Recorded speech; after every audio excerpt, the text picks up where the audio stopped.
Hi friends, welcome to tech Telugu. Coding నేర్చుకుందాం ఈజీగా, చాలా ఈజీగా. Let's start. హాయ్ ఫ్రెండ్స్, ఈ వీడియోలో మనం యాంగులర్లో అవుట్పుట్ డెకరేటర్ గురించి నేర్చుకుందాం. బికాస్ ఇన్పుట్ డెకరేటర్ అందరికీ ఈజీగా ఉంటుంది, కానీ అవుట్పుట్ డెకరేటర్ కొంత కాంప్లికేటెడ్గా ఉంటుంది. అర్థం చేసుకుంటే చాలా ఈజీ. ఓకే, సో అందువల్ల నేను లాస్ట్ వీడియోలో చెప్పలేదు, ఈ వీడియోలో మీకు కవర్ చేస్తున్నాను. రైట్. సో ఒక్కసారి నేను ఆ వీడియోని ఒక్కసారి మన ప్రాజెక్ట్ని స్టార్ట్ చేస్తున్నాను. NG serve. రైట్. ఓకే, నేను ఆ ప్రాజెక్ట్లో లేను, సారీ. PROG1 ఆ ప్యారన్ కొడుతున్నాను, ఎన్జీ సర్వ్. సో ఇంకొక చిన్న మోడిఫికేషన్ అండి. ఇక్కడ నేను యాక్చువల్గా అంతకుముందు వైట్ కలర్ స్క్రీన్ ఉండేది, సో ఇప్పుడు మార్చి నేను వేరే థీమ్ వాడుతున్నాను. కారణం ఏంటంటే యాక్చువల్గా మేము వైట్ స్క్రీన్ వాడిన మీకేదో అసలు ఎలా మీరు అండర్స్టాండ్ చేసుకుంటారు అనే దానికోసం నేను వైట్ స్క్రీన్ వాడటం జరిగింది. రైట్. సో ఇక్కడ నేను ఎందువల్ల ఈ కలర్ మార్చమంటే యాక్చువల్గా ప్రొఫెషనల్గా, అంటే మేము వర్క్ చేసేటప్పుడు కానీ as a developer different companies work చేసేటప్పుడు ఎక్కువ టైం మేము మానిటర్స్తో వర్క్ చేస్తాం. సో ఆ లైటింగ్ అంతా కళ్ళ మీద పడి ఎక్కువసేపు వర్క్ చేయలేము. సో దానివల్ల మేము ఎవరూ కూడా వర్క్ చేసే ఆ ఎన్విరాన్మెంట్లో మేము వైట్ స్క్రీన్ వాడాం. సో బై గాడ్స్ గ్రేస్ అనుకోవచ్చు. యాక్చువల్గా దీన్ని ఆండ్రాయిడ్ స్టూడియోలో దాంట్లో ఇంప్లిమెంట్ చేశారు, కలర్ థీమ్ మార్చడం ఐడీస్కి. సో మీకు అంతకుముందు ఓల్డ్ ఐడీలు చూసిన సబ్లైమ్ టెక్స్ట్ ఇవన్నీ కూడా మనకి బ్లాక్ కలర్లో కానీ బ్లూ కలర్ ఇలాంటి. సో వీటిని థీమ్స్ అంటారు. సో దీంట్లో కూడా ఒకసారి విజువల్ స్టూడియో కూడా మార్చుకోవడం ఒకసారి చూపిస్తాను చూడండి. మీకు ఇక్కడ సెట్టింగ్స్ ఐకాన్ ఉంది చూడండి, ఇక్కడ కనిపిస్తుందా? ఈ సెట్టింగ్స్ క్లిక్ చేసి దీంట్లో సెట్టింగ్స్ అని ఉంటుంది, క్లిక్ చేసి దీన్ని థీమ్స్ అని క్లిక్ చేయండి. Right, themes. రైట్, క్లిక్ చేసి ఇక్కడ వర్క్ బెంచ్ అని ఉంటుంది చూసారు, అంటే మనం పనిచేసే ఏరియాని వర్క్ బెంచ్ అంటారు. ఇక్కడ వర్క్ కలర్ థీమ్. సో నేను వాడేది వింటర్ ఈజ్ కమింగ్ అనే థీమ్. బై డిఫాల్ట్ మీకు మాత్రం డార్క్ అని లైట్ ఉంటుంది. నేను అంతకుముందు మీకు చూపించడం కోసం లైట్ వాడాను, ఇప్పుడు ఒకసారి చూడండి. సో ఇప్పుడు నేను వాడేది, మీరు డార్క్ అయినా వాడుకోవచ్చు. ఎక్కువసేపు వర్క్ చేయాలి, కళ్ళకి ఇబ్బంది ఉండద్దంటే ఇది వాడండి. ఓకే, సో నేను వాడేది మాత్రం దీంట్లో winter is coming dark theme వాడుతున్నాను. Dark blue, winter is coming dark blue. Right, ఇది వాడుతున్నాను. ఓకే, సో నేను క్లోజ్ చేస్తున్నాను. సో మీకు ఎవరికైనా ఈ థీమ్ గురించి ఏమైనా ఇబ్బంది అనిపిస్తే మాత్రం ఒకసారి నాకు కామెంట్స్లో మెన్షన్ చేయండి, మళ్ళీ మీకు కోరుకున్నట్టుగా వైట్ స్క్రీన్ కొద్దాం. రైట్. సో దీని ఒక్కసారి అవుట్పుట్ చూద్దాం మీకు.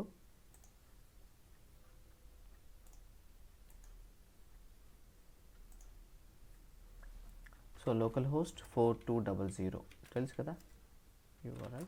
Right, clear.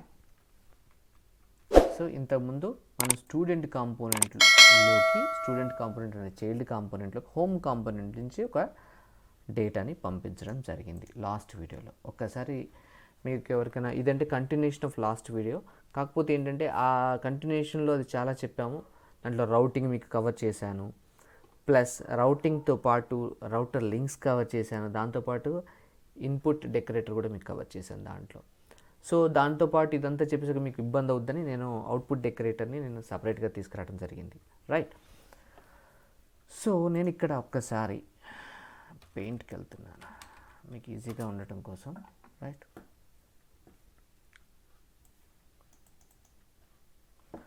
సో ఇక్కడ చూడండి, ఇది మెయిన్ కాంపోనెంట్, పేరెంట్ కాంపోనెంట్, ఇది హోమ్ కాంపోనెంట్. రైట్. దీంట్లో నేను ఇంకొక చైల్డ్ కాంపోనెంట్ విడిగా తయారు చేసుకున్నాను. ఇది స్టూడెంట్ కాంపోనెంట్, స్టూడెంట్స్ లిస్ట్ ఉంది దీంట్లో. ఏముంది? లిస్ట్ ఉందన్నమాట. దీంట్లో లిస్ట్ని మనం ఎక్కడి నుంచి పాస్ చేసాము, ఇది హోమ్ కాంపోనెంట్. మీరు అంతకుముందు ఒకసారి చూడండి, ఇది హోమ్ కాంపోనెంట్.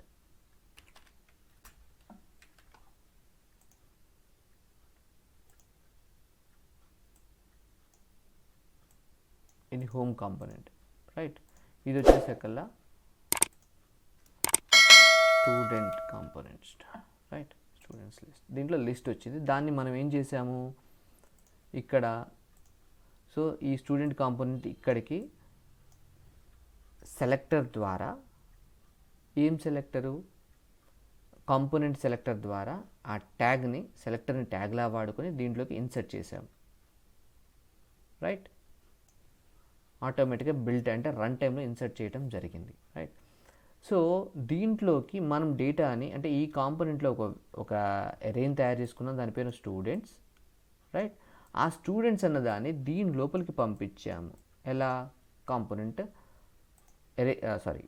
సెలెక్టర్ ద్వారా, కాంపోనెంట్ సెలెక్టర్ ట్యాగ్ ద్వారా ఇలా నేను పంపించాను.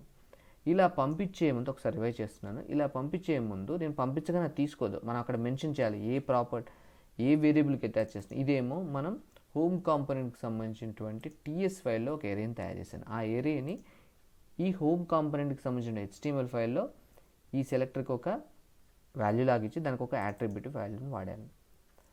దాని పేరు స్టూడెంట్ డేటా. ఆ స్టూడెంట్ డేటాను లోపల తీసుకోవాలి కాబట్టి ఆ student data dot component dot TS file ఉంది కదా, దాంట్లో నేను ఇన్పుట్ డెకరేటర్ని వాడి నేను దాంట్లో ఉన్న డేటాని ఈ కాంపోనెంట్లోకి వచ్చేటట్టుగా చేసుకున్నాను.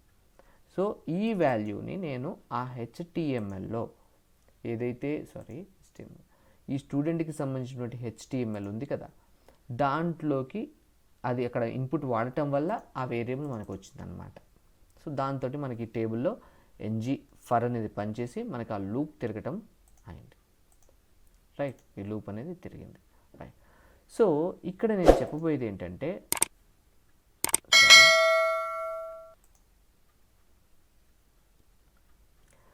ఇక్కడ నేను పెయింట్లో మీకు మెయిన్ చెప్పబోయేది ఏంటంటే ఓకే, సో అంటే పేరెంట్ నుంచి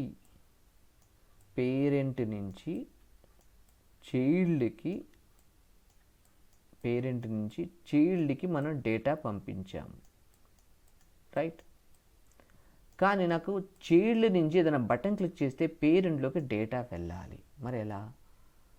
సో దానికోసం వాడే డెకరేటర్ అవుట్పుట్ డెకరేటర్ వాడతాం, ఓకే. అవుట్పుట్ డెకరేటర్ వాడతాం, అది విషయం, రైట్. సో ఇక్కడ చూడండి, అంటే చైల్డ్ నుంచి పంపాలి కాబట్టి కాన్ఫిగరేషన్స్ అంతా ఎక్కడ ఉంటాయి? ఈ చైల్డ్లో ఉంటాయి, ఓకే. ఈ చైల్డ్ సంబంధించిన దాంట్లో. సో చైల్డ్లో మనం వర్క్ చేద్దాం, ఏం చేస్తున్నామో చూపిస్తాం. ఇక్కడ చూడండి, సో ఇది చైల్డ్కి సంబంధించినటువంటి కాంపోనెంట్ ఫైల్ అంటే టీఎస్ ఫైల్కి వెళ్తున్నాను. ఇక్కడ ఇంకొక డెకరేటర్ ఉంది, దాని పేరు అవుట్పుట్ డెకరేటర్ వాడుతున్నాను, రైట్. సో అవుట్పుట్ డెకరేటర్ వాడితే దానికి సంబంధించినటువంటి ఫర్ ఎగ్జాంపుల్ నోటిఫై పేరెంట్కి చెప్పు అని చెప్తున్నాను. Notify parent. సో అవుట్పుట్ డెకరేటర్ని ఇంపోర్ట్ చేసుకోవాలండి. మీకు ఒకవేళ ఆటో ఇంపోర్ట్ కాకపోతే మాత్రం మీరు ఇంపోర్ట్ చేసుకోవాల్సి ఉంటుంది. యాంగులర్ కోర్లో ఉంటుంది, దీన్ని మనం ఇంపోర్ట్ చేసుకోవాల్సి ఉంటుంది. కానీ ఇక్కడ గుర్తుపెట్టుకోండి, ఇదేమో ఒక వేరియబుల్కి సంబంధించింది, ఇది అలా కాదు. ఇది ఒక ఈవెంట్ ఎమిటర్ అన్నమాట. ఇది ఒక event emitter type. Event emit అంటే ఒక ఈవెంట్ని ఎమిట్ చేసేది అనమాట.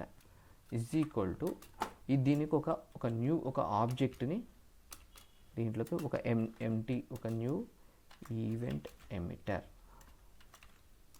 అనే ఒక ఆబ్జెక్ట్ని తయారు చేస్తున్నాను ఇక్కడ. నోటిఫై పేరెంట్, ఇది నథింగ్ బట్ ఒక ఈవెంట్ ఎమిటర్, ఓకే.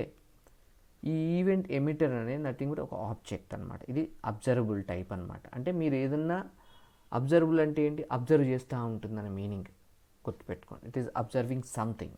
అంటే మీరు ఒకటి క్లిక్ చేస్తే దానికి సంబంధించినటువంటి డేటాని అది అబ్జర్వ్ చేస్తూ ఉంటుంది. సో ఎమ్మటే మీరు దాన్ని క్లిక్ చేయగానే ఎమ్మటే పేరెంట్కి చెప్తుంది అనమాట, ఓకే. అది ఈవెంట్ ఎమిటర్ మెయిన్ విషయం అనమాట.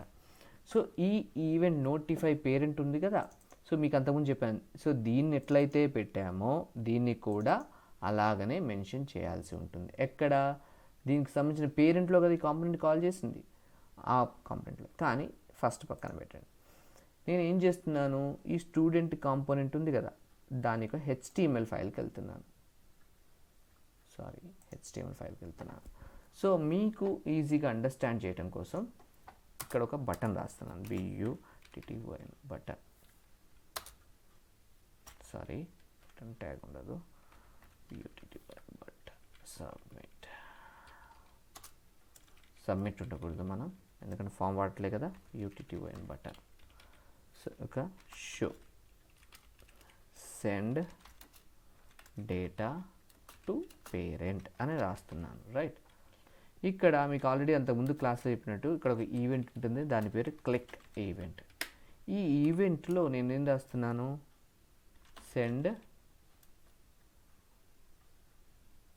టు పేరెంట్ అని ఊరిని రాస్తున్నాను, రైట్. ఒక ఫంక్షన్ రాస్తున్నాను. సో ఈ ఫంక్షన్ ఉందా లేదు, అందుకని రెడ్ కలర్లో వచ్చింది. సో దీనికి సంబంధించిన టీఎస్ ఫైల్కి వెళ్ళి ఇక్కడ ఒక ఫంక్షన్ని తయారు చేస్తున్నాను, సెండ్ టు పేరెంట్. ఇది జావాస్క్రిప్టే, ముందు ఫంక్షన్ అనే కీవర్డ్ ఉండదు, గుర్తుపెట్టుకుని ఇది టైప్ స్క్రిప్ట్ ఫైల్. ఇక్కడ మనకు జావాస్క్రిప్ట్కి సంబంధించిన అలర్ట్ అనేది ఒకటి ఉంది కదా, అది చూద్దాం సార్ ఇది ఎట్లా వర్క్ అవుతుందో. హాయ్, ఒకసారి సేవ్ చేస్తున్నాను, ఒకసారి కంపైల్ అవుతుంది. ఎందువల్ల కంపైల్ అవుతుంది, నేను సేవ్ ఇచ్చాను కాబట్టి. Use strict fail to compile. So దీన్ని కామెంట్ చేస్తాను, చూద్దాం.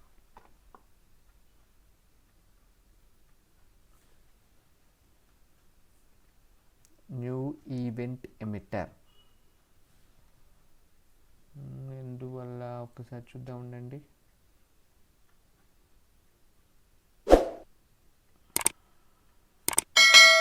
మన టీఎస్ ఫైల్ ఇక్కడే ఉంది కదా, ఒకసారి తీసేద్దాం.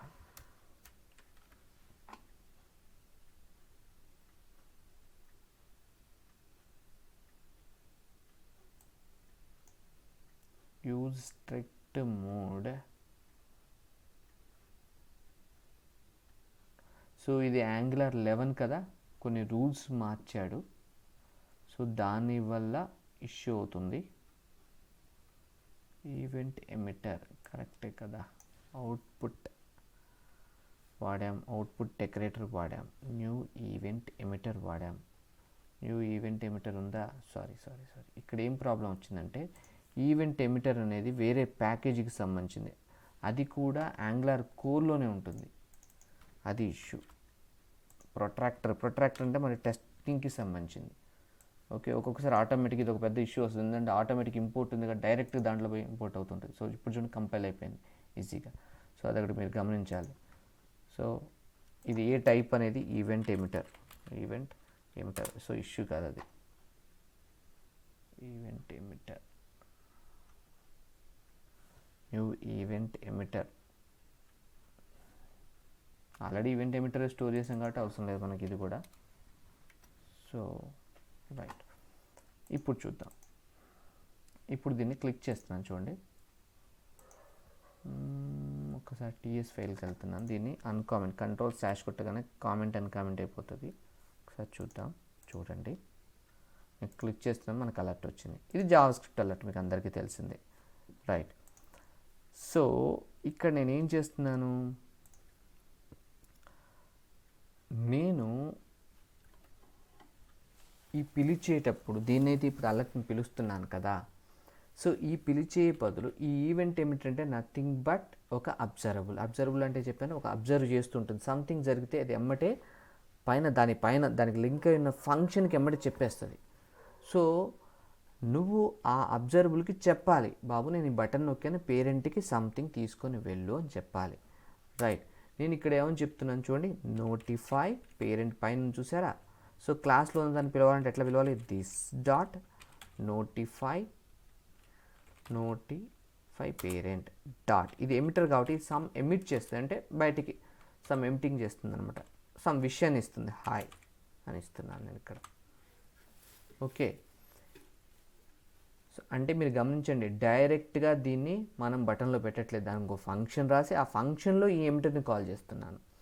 మరి ఇది బయటికి ఎలా వెళ్తుంది, so it is nothing but ఒక ఫంక్షన్ లాగా, ఇది ఒక ఈవెంట్ పేరులో ఉంది, ఇది ఒక ఈవెంట్ ఏమిటంటే ఈవెంట్ క్లిక్ ఎట్లనో. సో దీన్ని కూడా నేను HTML home.htmlలో పిలిచాను కదా, ఆ home.htmlలో ఇక్కడ ఒక ఈవెంట్ క్లిక్ అయితే ఎలా ఇస్తారో అలా పెరంథసిస్లో ఇవ్వాలి, ఇచ్చి ఇజ్ ఈక్వల్ టు ఇది ఏ ఫంక్షన్ కాల్ చేయాలి, షో అలర్ట్ అని ఒక ఫంక్షన్ మన పేరెంట్లో ఉండాలి. ఇది దేంట్లో ఉంది? పేరెంట్లోనే ఉంది కదా హోమ్ డాట్. సో దాంట్లో ఒక ఫంక్షన్ ఉండాలి. సో ఇక్కడికి వెళ్ళి షో అలర్ట్ అని పిలుస్తున్నాను. క్లియరా? అలర్ట్. ఇక్కడ నేనేం పెట్టాను? నేను ఇక్కడ ఫ్రమ్ పేరెంట్ ఫ్రమ్ పేరెంట్ అని పెట్టాను. ఒకసారి సేవ్ చేస్తున్నాను. Right, notify parent. ఒక్కసారి చూడండి, మీకు అర్థమవుతుంది. నేను ఇక్కడ క్లిక్ చేస్తున్నాను. ఫస్ట్ పేరెంట్ అలర్ట్ వచ్చింది, చూసారా? ఎందుకు నేను ఇక్కడ కామెంట్ చేశాను కదా, ఇక్కడ స్టూడెంట్ డాట్ తీసేస్తున్నాను, టీఎస్ ఫైల్లోకి వెళ్ళాను. ఇక్కడ అలర్ట్ మన దాంట్లో ఉన్నటువంటి ఇది ఎవరు అలర్టు? ఇది స్టూడెంట్కి సంబంధించినటువంటి చైల్డ్ అలర్ట్. ఓకే, ఫస్ట్ ఇది రావాలి. దాని తర్వాతకి ఇది ఏం చేస్తుంది? అబ్జర్వబుల్కి చెప్తుంది హాయ్ అనే దాన్ని పేరెంట్కి పంపమని చెప్తుంది ఇది. సో పేరెంట్కి పంపమని చెప్తుంది. పేరెంట్కి పంపడం అంటే డైరెక్ట్గా పేరెంట్ పంపుతుంది. పేరెంట్కి సంబంధించిన ఫంక్షన్ ఎక్కడ లింక్ చేస్తున్నాము అని అంటే ఈ home dot component dot HTML మనం సెలెక్టర్ వాడాం కదా, సెలెక్టర్ ట్యాగ్ లాగా ఇక్కడ ఒక ఈవెంట్ లాగా ఇచ్చాం ఆ ఎమిటర్ని. ఆ ఎమిటర్ ఏ పేరెంట్ ఫంక్షన్ కాల్ చేయాలో ఆ ఫంక్షన్ ఇక్కడ కాల్ చేశాను. రైట్, ఇప్పుడు ఒకసారి మనం అవుట్పుట్ చూస్తే మీకు అర్థమవుతుంది. సో ఫస్ట్ దేనికి కాల్ అవుతుందో చూడండి. ఫస్ట్ స్టూడెంట్ కాల్, మళ్ళీ ఓకే కొడితే చూడండి పేరెంట్ కాల్. సో ఈ విధంగా మనం ఒక డేటాని చైల్డ్ నుంచి పేరెంట్కి తీసుకొని వెళ్ళవచ్చు అనమాట. ఓకే, సో ఇక్కడ మీకు ఏదైనా వాల్యూ పంపాలనుకున్నా కూడా ఫర్ ఎగ్జాంపుల్ $ఈవెంట్ అని పెడుతున్నాను నేను ఇక్కడ. రైట్, సో నేను అక్కడ వాల్యూ ఏమొచ్చిందో నేను ఇక్కడ తీసుకోవాలి. ఇక్కడ నేను షో అలర్ట్ ఉంది కదా, ఈవెంట్ అని పెట్టి నేను ఇక్కడ అని పెడతాను. చూడండి, మీకు అక్కడ నుంచి నేను ఏం పంపిస్తే నేను ఇక్కడ ఏం పంపించాను చూడండి, ఇక్కడ హాయ్ అని పంపించాను కదా, ఇక్కడ నాకు హాయ్ అని వస్తుంది చూడండి అలర్ట్లో. ఇది ఆల్రెడీ వచ్చింది చూడండి, హాయ్ అని వచ్చింది. అంటే మీరు అక్కడి నుంచి ఏం పంపిస్తే ఈ ఎమిట్ అనే దాంట్లో ఎమిట్ అనే ఫంక్షన్ ఉంది కదా, ఈ ఫంక్షన్లో ఒక పారామీటర్గా మీరు ఏది పంపిస్తే ఆబ్జెక్ట్ వెళ్తుంది, స్ట్రింగ్ పంపిస్తే స్ట్రింగ్ వెళ్తుంది. ఆ స్ట్రింగ్ని కానీ ఏదైనా కానీ దాన్ని మీరు తీసుకోవాలి అని అంటే హోమ్ కాంపోనెంట్ డాట్ హెచ్టిఎంఎల్లో మీరు ఈ వాల్యూని ఇక్కడ మెన్షన్ చేయాల్సి ఉంటుంది. ఎనీథింగ్ ఓకే, ఆటోమేటిక్గా దాంట్లో పెట్టిన వాల్యూ దీంట్లోకి వచ్చేస్తుంది. ఓకేనా, అది అటువంటి విషయం. సో మీకు ఈ అవుట్పుట్ డెకరేటర్ అనేది మీకు క్లియర్గా అర్థమైంది అనుకుంటాను. ఇంకేమన్నా దీనికి సంబంధించినటువంటి ఏం డౌట్స్ ఉన్నా కూడా కామెంట్స్లో మెన్షన్ చేయండి, మీకు క్లారిటీ ఇస్తాను. Okay,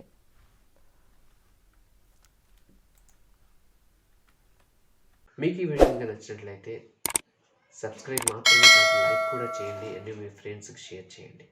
thanks for seeing this video. Signing off tech Telugu.